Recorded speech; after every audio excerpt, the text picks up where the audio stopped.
You have found the podcast that's balanced and rotated but never aligned. That's leaking a little from the oil pan yet still overflowing. The podcast whose timing belt needs a little more notches, but the extended warranty will always get you to the milepost. The podcast where sheet metal gets metaphysical, where horseplay takes a backseat to horsepower. The podcast that sits at the corner of Memory Lane and Nostalgia Avenue. You're about to take a permanent detour we have no intention of fixing. You have found To All the Cars I've Loved Before. Your podcast where every car tells a story, every machine has a soul, and every car has its culture. How you like that? Good, right? What do you think? That was good. Right? I hired more marketing people. We had a dozen marketing people, and I hired a dozen more, and that's what they came up with. Dig it? Is it going to work? Hey, as long as you're paying the bills, that works for me. You got it. Yeah, I'm going to pay him in Bitcoin, my very virtual currency, because I have virtually none of it. All right. Well, welcome.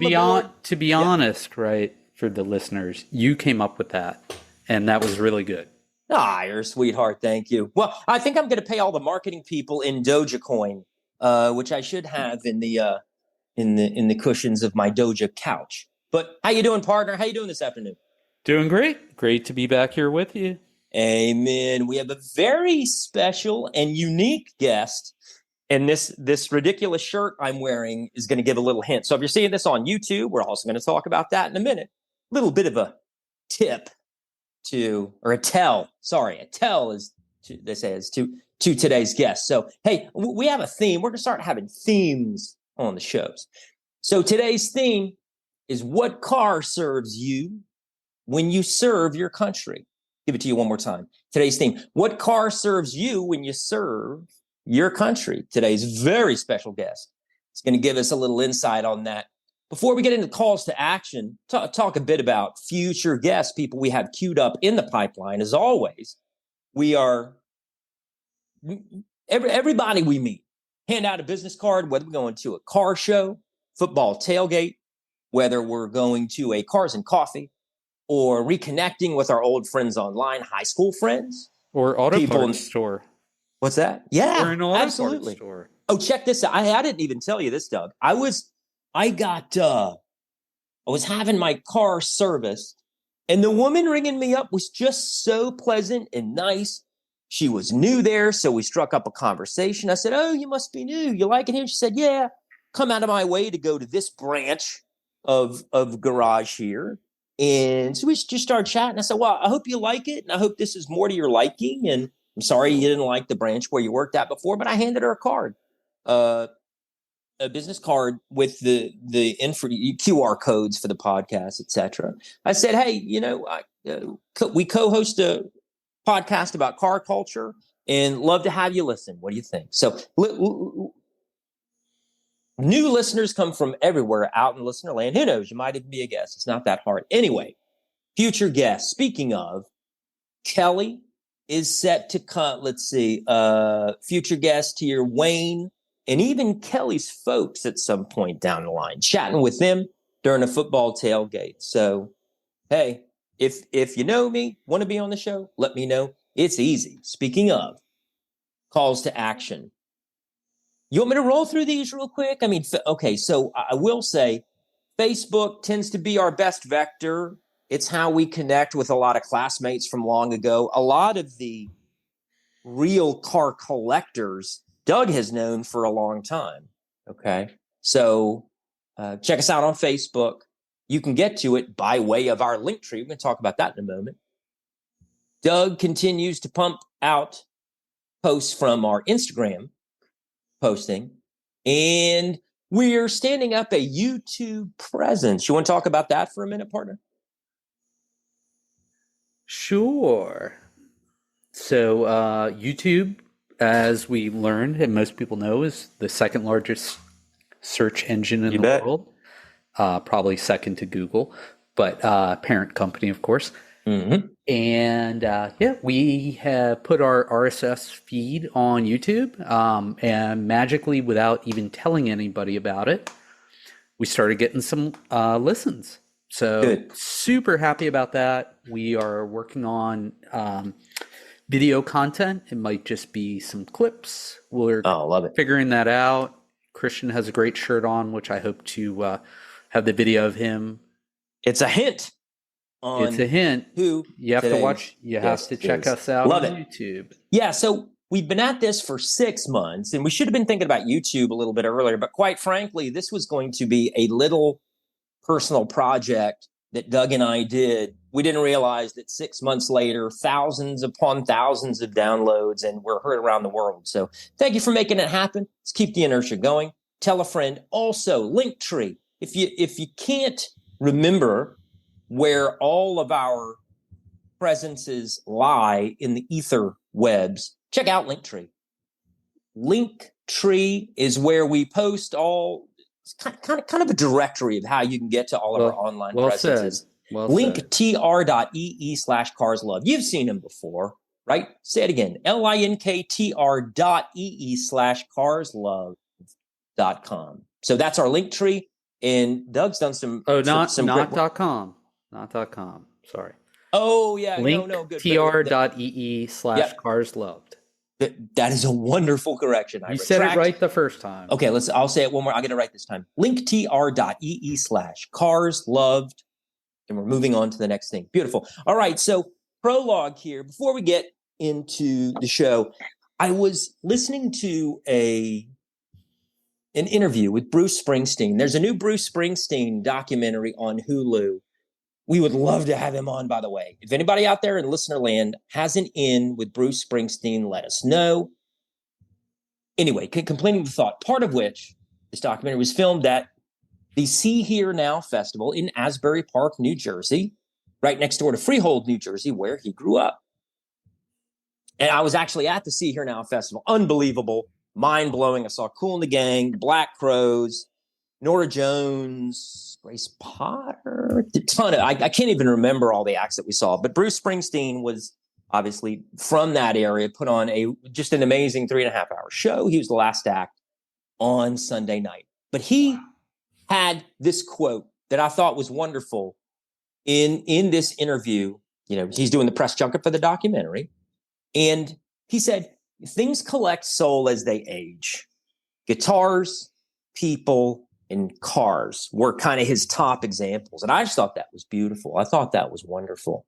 Things collect soul as they sit around. So, you know, things that are vintage mean more than something that is new. That was kind of his point. I certainly agree with the musical instruments, the people, and the cars part of it. So I don't know. Anyway, well, I think anything you can attach a memory to, right, makes that thing happen.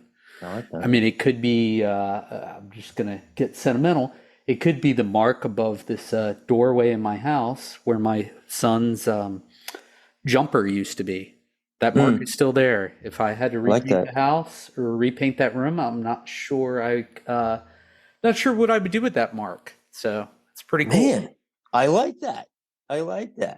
Yeah, for sure. So here's today's icebreaker. I'm going to toss over to you. What do you listen to, Doug, when you're in the car? So kind of bringing some of these things together. Well, I listen to this great podcast called To All the Cars I've Loved Before. Oh, never heard of it. Yeah.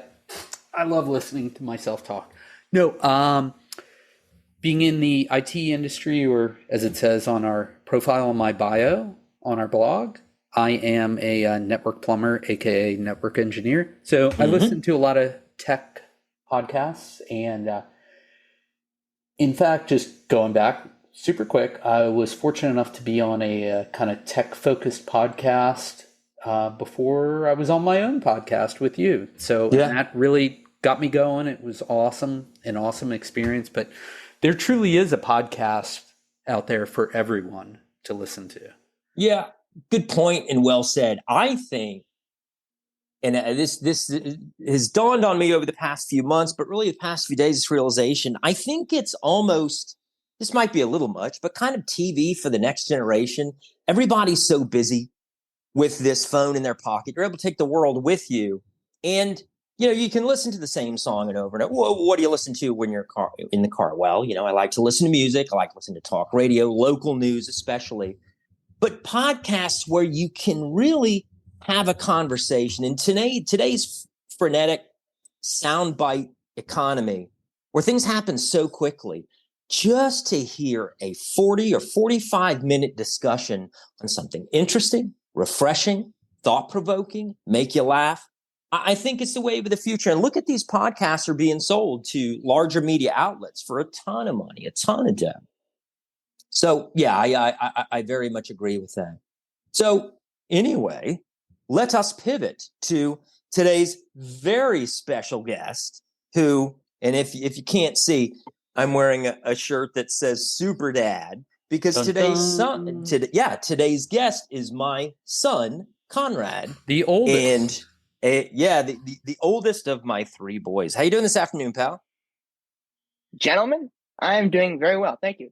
Good to see you, son. Good to see you, son. And he's broadcasting live from his college dorm room somewhere in the mid-Atlantic. I will let him share to what any degree possible he wants to about himself. But my shirt shouldn't say Super Dad. It should say Proud Dad. Very proud of this young man. Ran off to the big city from Northwest Florida to strike out on his own, doing very well for himself. So he's a student. He is a car lover, and we're going to get into that. You're going to love his dream car, and just wait till we get you there. But he is also a soldier in the U.S. Army. He is with the Army Reserves, and also will be a tie-in to his favorite car here too. So before we launch into the cars, I'm going to toss the icebreaker to you, Conrad. What do you listen to when you're in the car?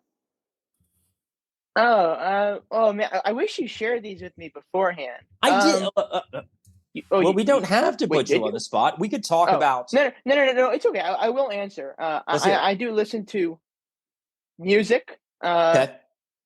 Let's see. I don't know. I'm kind of I like new wave. I'm a big new wave fan. I like new wave. I like synth stuff.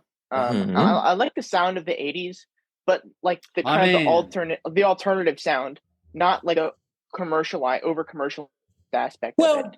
You know, there's a. I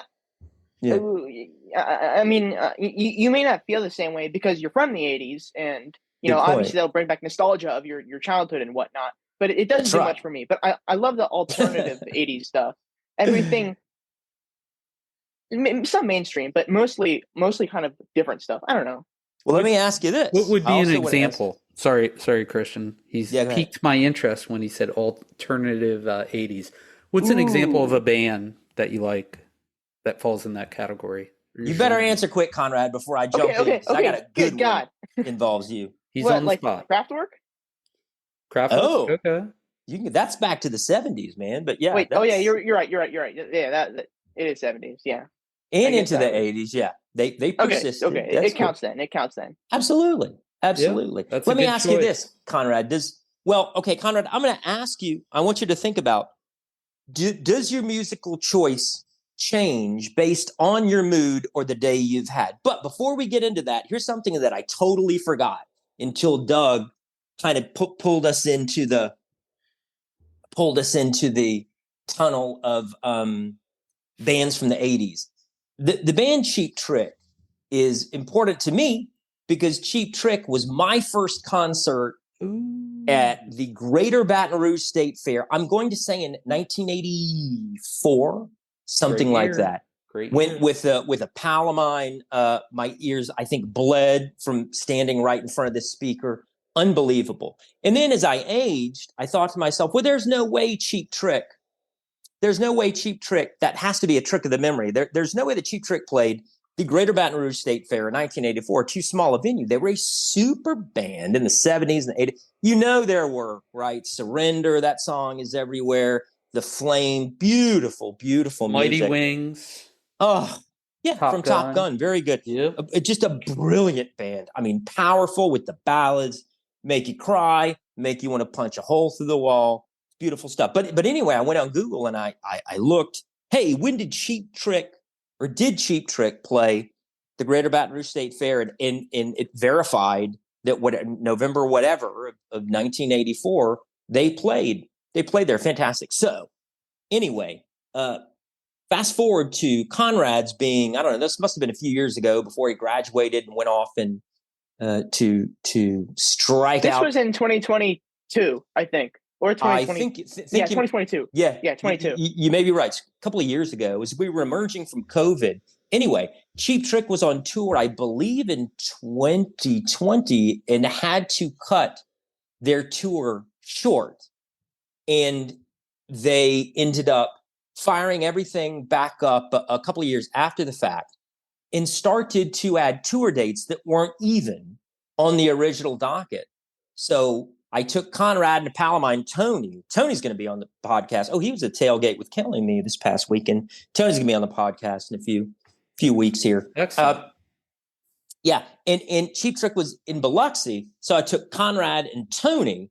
We had the best time. I was so happy. It was just a magical night for me. So I remember you telling me about it. I'm still waiting for my shirt, Cheap Trick shirt.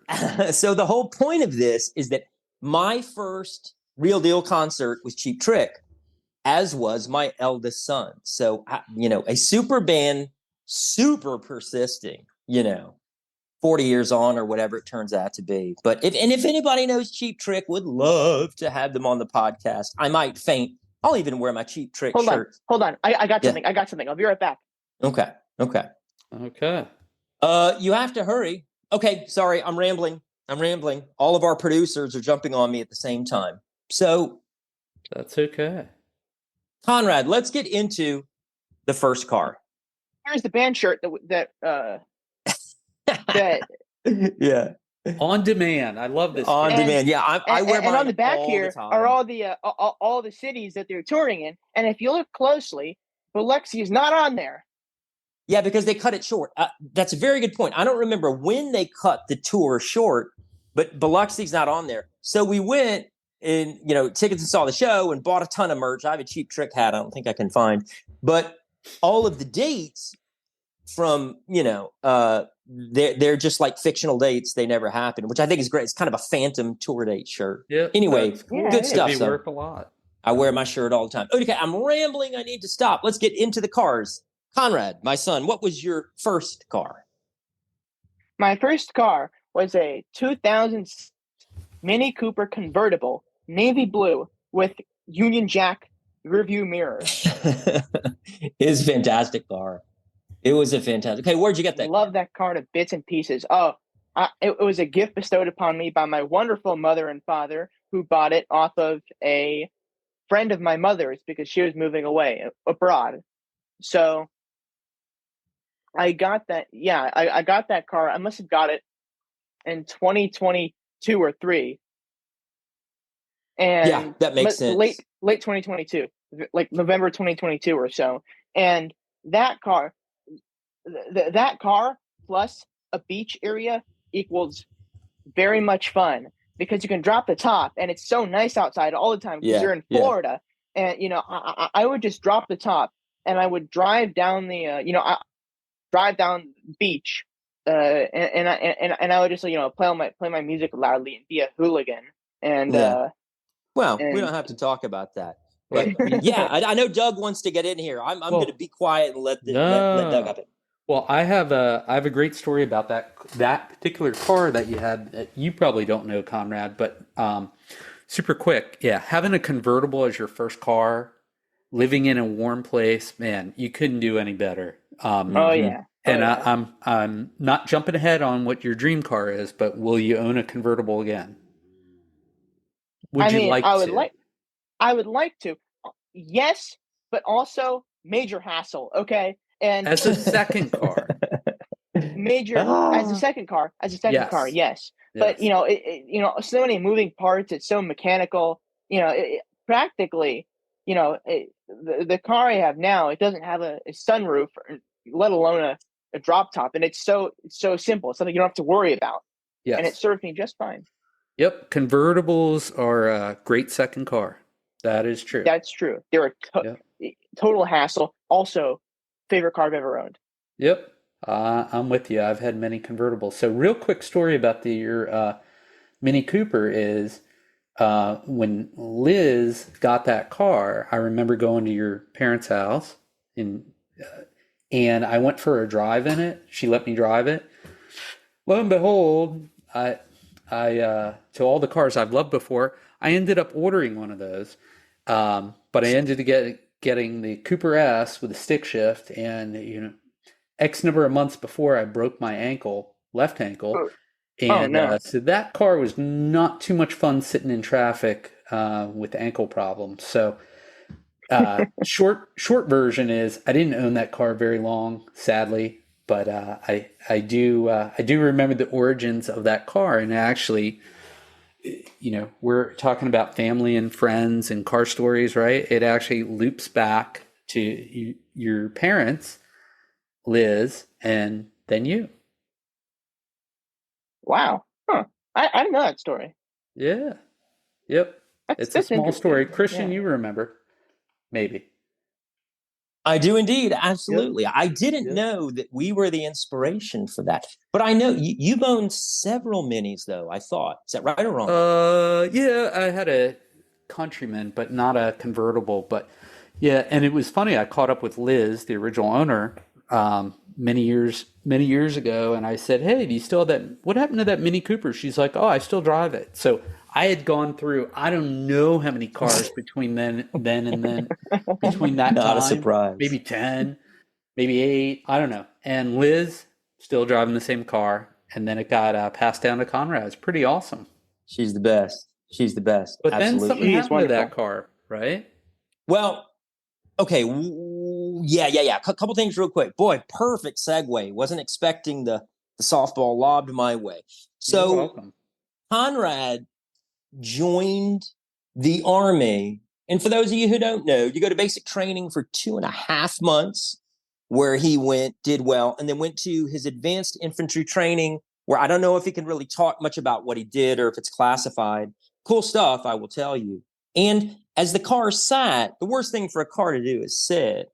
So I started to drive it, and I really started to like it. Should you steal your son's first car? A little bit of a party foul. Well, But it's more borrow. It needs it more than you do. It needs it more than you do. Okay. Amen. Yeah, and it started to disintegrate. Poor thing. It's old now. I mean, this is 20 years going on. But okay, so I went to I pay a few $100 for the dealership. I bring it in and say, look, here's what I think the car needs. I want to work up. I want you to run some tests. Get me what you have. And so I somehow, and I'm holding up this little sheaf of paper here stapled together, all the little reports that they ran, blah, blah, blah, multi-point. And I just thought this was funny. So I'm just run through this real quick. Here's what the car needed let's just say here's the car needed. Valve cover gasket is all in writing from the mini place here. $388. Passenger side, motor mount. All right, that's fine. $578. Do need that. Okay, blah, blah, blah. Wow. Passenger tail light assembly, it just had completely disintegrated. Guess could have gotten one off of eBay Motors. Top, strut top mounts, left and right front, $1,200, $1,250. Struts are not cheap. Okay, Did you have all that work done? No. Oh, I actually didn't follow it because the cars. I mean, we're only into the car for a couple of grand. Yep. It had depreciated over time, and I tell you, because the last line item on here just made me laugh out loud. I said, "Well, if I just want a new transmission for this car, how much would it be?" And they came back. It says, "I'm going to see if I hold it." Over $10,000. It says $10,136.84 for a mini transmission, which I just thought I think that's 3 times what was paid for it. And yeah, I don't think I'm going to put that in put that amount of money into this disintegrating car. So we sold the car and we got Conrad something more reliable. Okay. And that's what he's driving right now. And I'm going to let Doug handle that in a minute, but there's an interesting coda or a postscript to the story.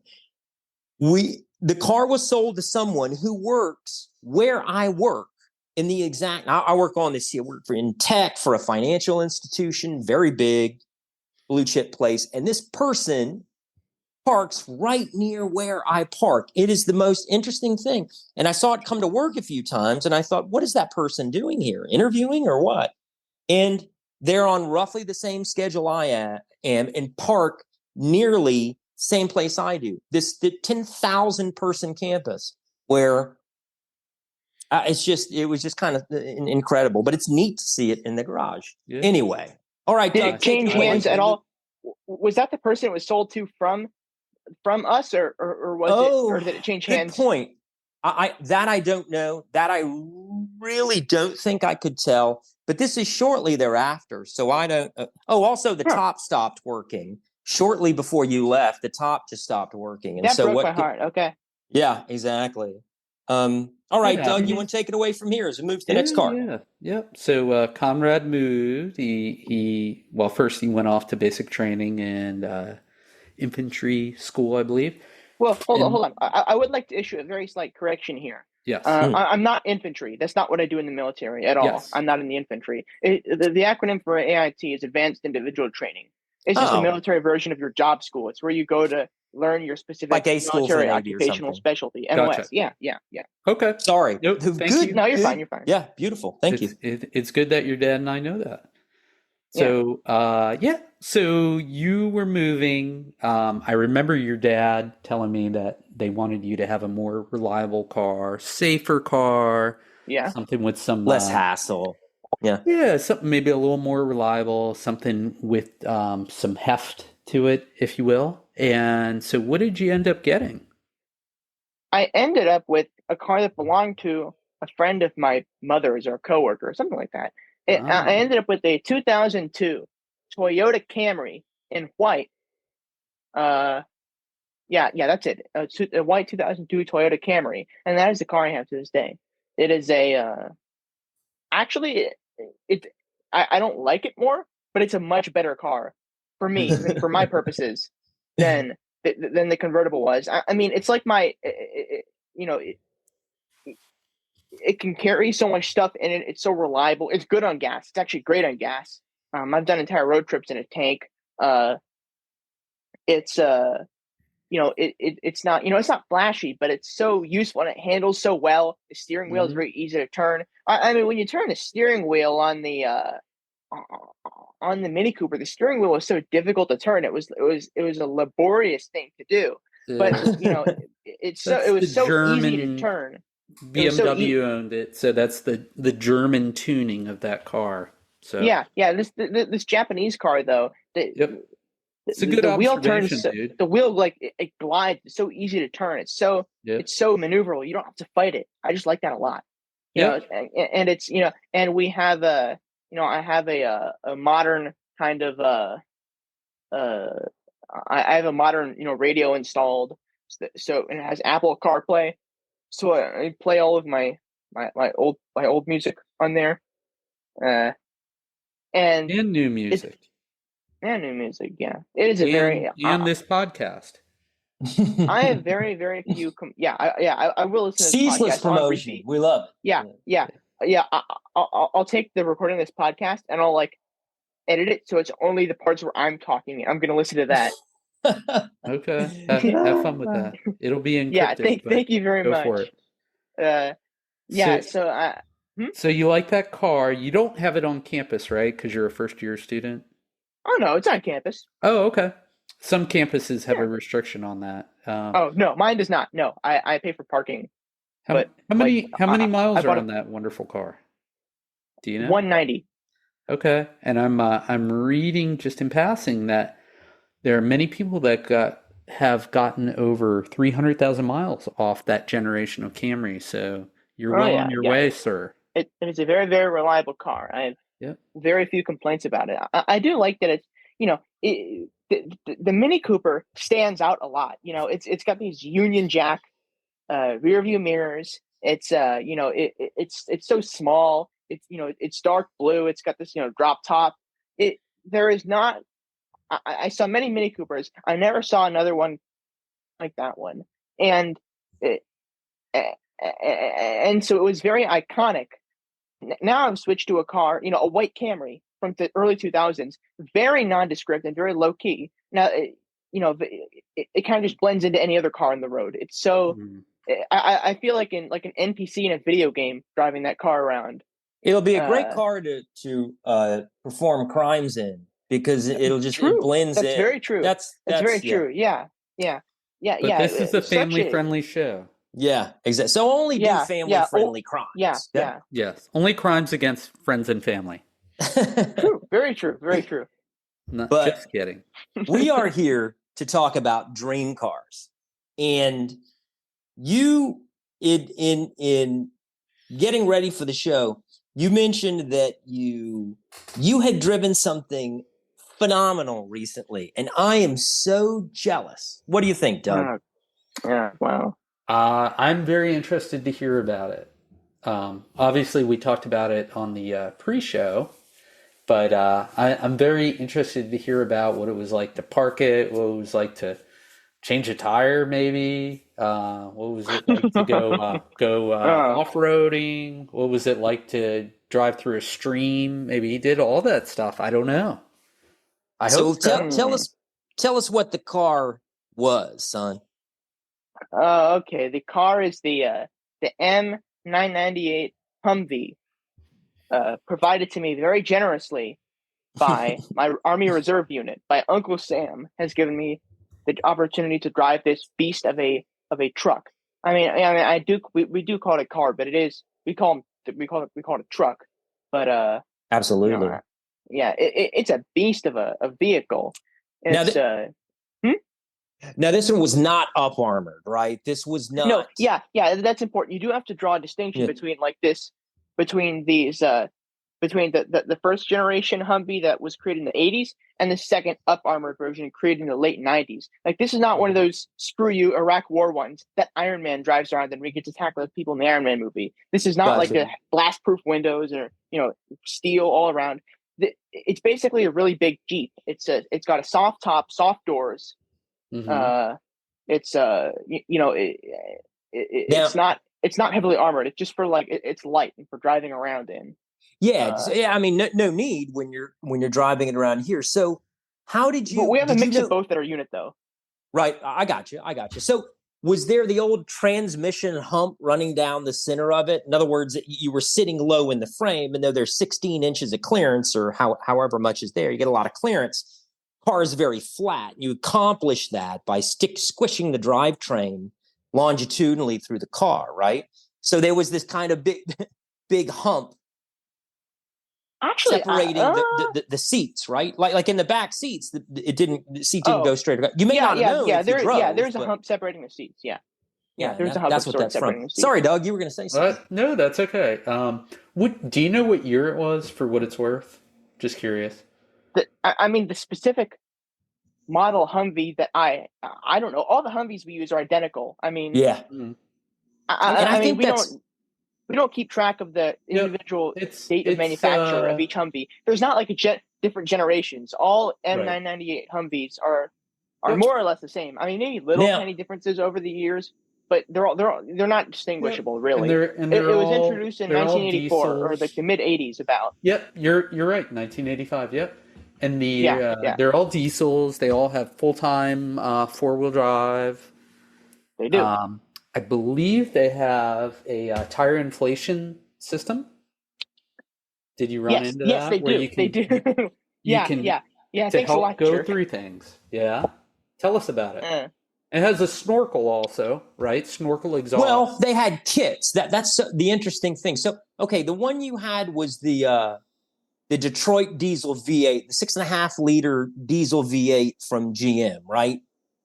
That's kind of that's standard, I think. And then the cool thing is there are all these kits, these modifications. The tow missile carrier, you can put guns on top of it, you can put a turret up there for visibility. I think one of the issues they had was that at certain points it became top heavy, and so you had to be mindful of that. Yeah, during the Iraq War, at first, we loved the Humvee because it was so light and it was not much of a hassle compared to other vehicles. But they kept hitting these IEDs and getting killed and whatnot. So they put these like rivet on armor kits you could put onto the non-up armored Humvees to make them kind of armored. Yeah. But now they just use up armored Humvees or whatever, or they use different vehicles entirely. I don't know what they use. We're not at war, so they don't use anything now. But if they would, I suppose it'd probably be a different. And it wasn't And it was automatic, right? I don't think Yes, it they was auto. even make They're them only standard. automatics. Yeah, which is kind of curious, but actually makes sense if you think about it. Sorry, Doug, go ahead. Yeah, I mean, if I'm under fire, I don't want to be like switching it in and out of these gears or whatever. Yeah. Yep. Well, it looks like they have a top speed of 55 miles per hour. They do. You ever wondered why convoys? Right. Yeah. Ever wondered why convoys drive so slow on the highway? It's we can't drive any faster. We have speed governors. Yep. I just realized that. I read that it was 50. That it was 55 under load. So if it was, but if sort of stripped down and not kitted out, so to speak, that it would get up to 70. Is that baloney, or is that not how things work in the real world? I don't know. I was told the top speed is 60. That's a big engine. It is a massive engine. Anyway, okay, I got you. Yeah. So what is it like to drive that thing? Can you ourselves and listeners, like that's a big so we're talking about going from a Mini Cooper, a Camry, to a Humvee. Yeah. Tell us. Visualize. I've never driven a monster truck before, but if I had, I think it would feel a little bit like how the Humvee feels. It's just a big thing to drive.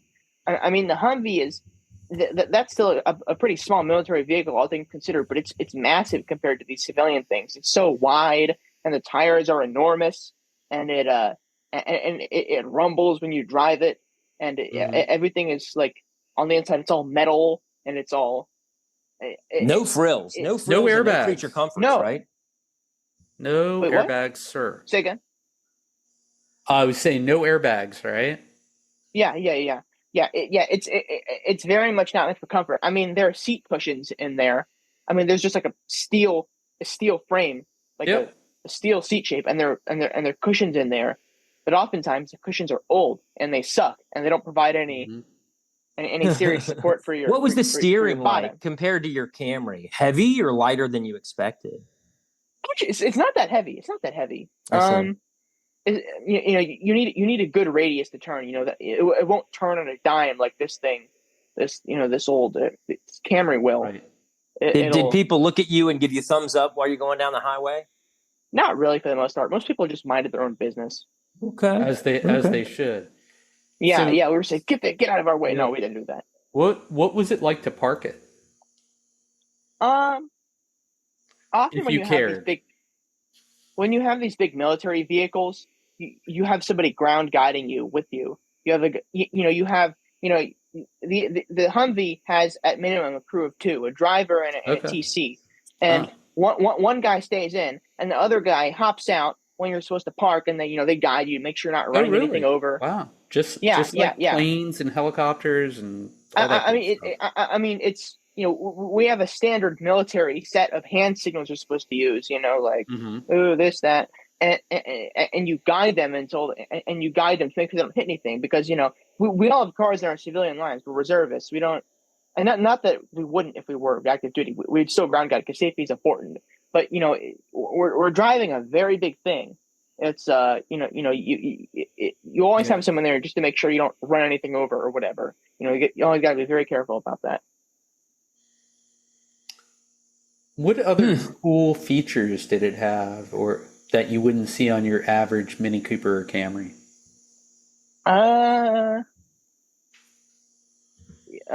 Let's see.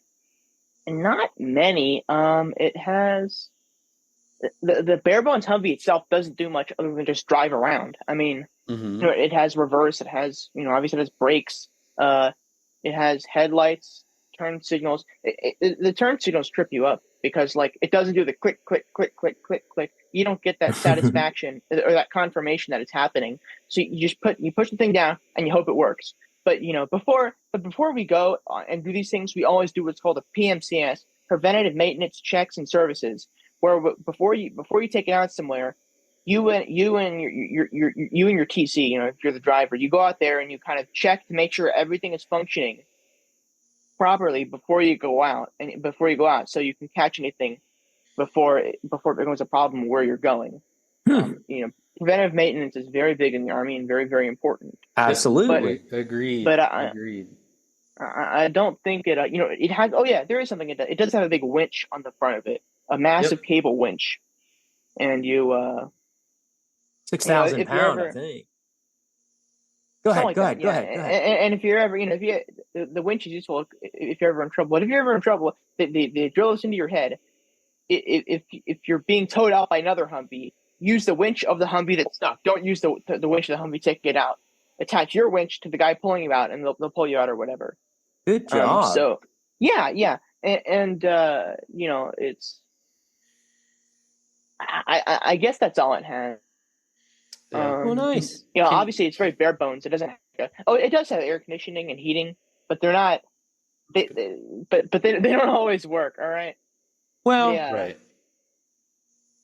Can you mention? I'm just interested in the tire inflation function, where you can from inside inflate or deflate the tires. Is that correct? Yeah, I think that's true. Yeah. Okay. Didn't have to use that feature, fortunately. That's good. Yeah. Yeah. Well, that's very good. That's cool, I like all these cool experience, man. I bet your siblings are like, "Whoa, Conrad drove a Humvee. When's my shot?" But did you know? Speaking of automotive history, did you know that? So that Humvee replaced a Ford M151, which had been around since the 50s, probably, which looks very much like a Jeep. Like what they use in the Hollywood movies? Yep, exactly. It looks very Jeep-like, and yeah. Oh, well, the army at the time, it was very dilapidated. Like we were in sore need of new vehicles using this freaking Jeep or whatever. I mean, so it was hopelessly outdated by the time we were making the switch to the Humvee. We actually used like commercial pickup trucks for a while before then, I think. Yep. Would make sense, yeah. Everything, right? And then some. Yeah. And then the Humvee became the workhorse. Yeah. Yep, exactly. So a little bit, since this is about dream cars, so there is Lamborghini, believe it or not, made a vehicle that looked very much like the Humvee. It was originally a prototype in 1977 called the Cheetah. And the hope was to make it inspire military use. I mean, it has a front engine V12 from the Countach. It's a 5-speed manual. Is geared for off-road. It did have all-wheel drive or four-wheel drive, but if you saw it going down the road, you would swear it was a Hummer or something pretty close to it. And they ended up selling them just to consumers. Let's see. First shown in 1992, it became the LM002, and they only made 301 of these Lamborghini. Love to get my hands on 002. So if you have one, hold on to it. It's only going to go up in price. But what a neat vehicle. If you see one, you're one of the 301 people out there that's must be near one of those people. Plus, it has been featured in No Holds Barred movie, Toys, Fast and the Furious, and apparently in a video game called Stunts. Oh, and don't forget when Adrian Barbeau was driving it in Cannonball Run. Oh, magnifique. Well, that was the Countach, not the LM002, but I thought I'd get that one past you. Nope, okay, beautiful. Not gonna happen, buddy. Did you know about that, Conrad? You got to check that out. You got to ask the officer in charge, where's the LM002? I'm tired of this Humvee thing. That's right. He'd probably go PFC, whoever. What are you talking about? Yeah, taxpayer dog. Ain't no taxpayer paying for Lambo. Yeah, well, maybe we'll put a picture out there of the LM002 next to a... I bet Nicole Johnson would know all about this. I bet Nicole Johnson has driven all of this, by the by. If she hasn't, I bet she's going to. Our season 2 closer. Yeah, she was the best. I bet she has. I bet she knows all about it. Indeed. Very good. Well, I think we are near the end of the show. Oh, we didn't ask about did you have anything further for either listener land or our very special guest? Well, we didn't ask about his everyday dream car. Oh, good call. Good call. Because I don't think it's a Humvee, given it's a convertible. It's not so great on gas. It only goes 55. So Conrad, what are your potential dream cars? I don't put too much thought into what kind of cars I want in the future. I like my car now. It does its job. It's decent. I guess cars I've always kind of liked to have in a very abstract sense. Obviously a DeLorean. That's a nightmare. But everybody I think loves they're very Back to cool the Future. cars. Yep.